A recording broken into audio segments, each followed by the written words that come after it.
UGC ने अपने regulation को नोटिफाई किया है। रेगुलेशन ये कहता है कि किसी भी हायर एजुकेशन विश्वविद्यालय में किसी के साथ अगर भेदभाव होता है तो उसके खिलाफ कार्रवाई की जाएगी। लेकिन हो क्या रहा है कि ये जो नए रेगुलेशन आए हैं जिससे कि भेदभाव ना हो सके उनके खिलाफ आपत्ति जताई जा रही है। जबकि ये नियम कोई नए नहीं है, 2012 से ही विश्वविद्यालयों में इक्वल अपॉर्चुनिटी सेल है। दुनिया भर के विश्वविद्यालय ये कहते हैं कि कॉलेजेस, विश्वविद्यालयों में इक्विटी होनी चाहिए, किसी भी स्टूडेंट के साथ में भेदभाव नहीं होना चाहिए। यूजीसी के आंकड़े, यूजीसी खुद ये बताता है कि 118% बड़े डिस्क्रिमिनेशन के केसेस हैं।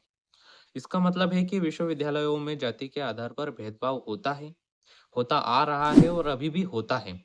मेडिकल कॉलेजेस में नंबर आपकी जाति को देखकर दिया जाता है, बड़े-बड़े विश्वविद्यालयों में आपके साथ में भेदभाव आपकी जाति को देखकर किया जाता है, तो इसको रोकने की वास्तव में आवश्यकता थी और ऐसे नियम बनने चाहिए थे। लेकिन आज हमारा समाज भेदभाव कर सके इसके लिए विरोध कर रहा है ताकि ये नियम लागू ना हो और लोग भेदभाव कर सकें। और ये नियम क्या मांग करते हैं कि अगर कभी किसी के साथ में भेदभाव होता है, तो वह उसकी शिकायत करने के लिए एक कमेटी गठित हो और उस कमेटी का कंपोजिशन ऐसा होना चाहिए कि वह वास्तव में इसकी जांच कर सके। ऐसा ना हो कि भेदभाव करने वाले समुदाय के लोग ही उस कमेटी में हो और यह स्वाभाविक है कि अगर ऐसा होगा तो उसकी निष्पक्ष जांच नहीं हो पाएगी।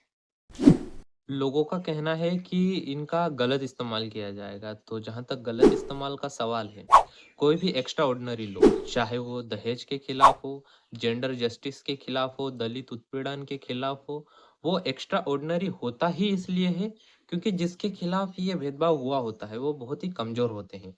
आज हमारे विश्वविद्यालयों में इस जो दलित समुदाय के शिक्षक हैं और स्टूडेंट हैं, वो बहुत ही कमज़ोर स्थिति में हैं। उनको ये अतिरिक्त ताकत इसीलिए दी जाती है ताकि ये भेदभाव खत्म हो सके। हमारा ऐसा मानना है कि ये नियम भेदभाव को खत्म करने के लिए है और जो भी पढ़े-लिखे लोग हैं या ऐसी सोच रखते हैं कि भेदभाव खत्म हो, उनको इसका समर्थन करना चाहिए, ना कि इसका विरोध करना चाहिए और जो इसका विरोध कर रहे हैं, उनको ये समझना चाहिए कि देश संविधान से चलेगा, तभी ये देश उन्नति करेगा और ये भेदभाव एक बुरी चीज़ के रूप में ही पहचाना